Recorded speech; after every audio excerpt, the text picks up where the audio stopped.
Salam sepak bola ya.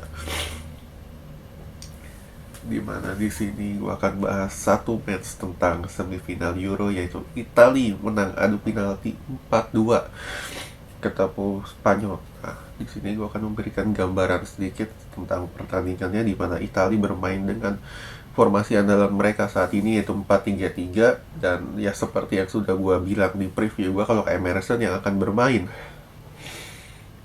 di posisi bek kiri menggantikan Spinazzola. Sedangkan dari sisi Spanyol memainkan 4-3-3 dengan di awal-awal false nine ada Ferran Torres, Olmo dengan Oyarzabal, di mana Olmo ini dengan Oyarzabal sering switch possession, begitu juga dengan Ferran Torres. Ya, seperti itulah secara singkatnya. Dan di awal-awal sebenarnya kedua tim ini bermainnya cukup menarik ya, dimana jual beli serangan terjadi hingga babak pertama berakhir skor masih 0-0, yaitu sama kuat dengan beberapa kali peluang terjadi. Dan ya, ini cukup menarik di babak pertama pertandingannya, jual beli serangan terjadi. Dan ya, kalau gue bilang kedua tim ini mungkin sama ya kelemahannya, yaitu mereka nggak punya goal getter, karena di babak pertama sejatinya mereka dapat 1 hingga 2 peluang dan dua-duanya nggak bisa dimanfaatkan dengan baik.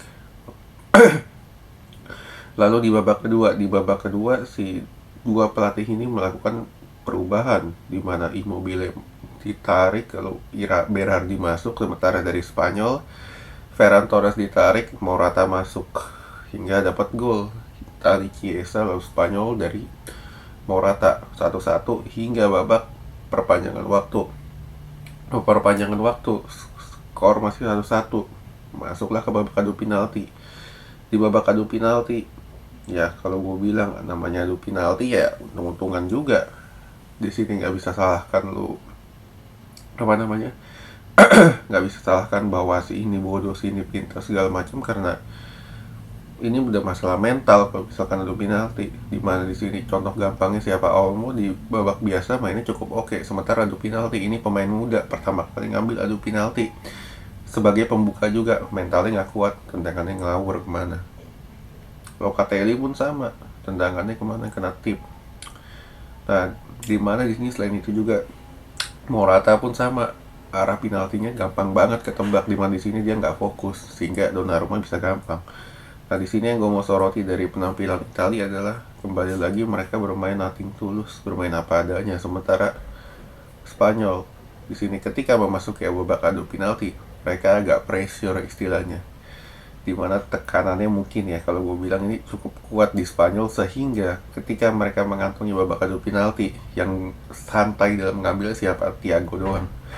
Sisanya kalau gue bilang tendangannya ya so-so aja, istilahnya so-so, dan gampang banget arahnya ketebak, sehingga di sini terbukti bahwa Italia memang lebih layak ketimbang Spanyol yang penampilannya ketika memasuki babak adu penalti mereka under pressure.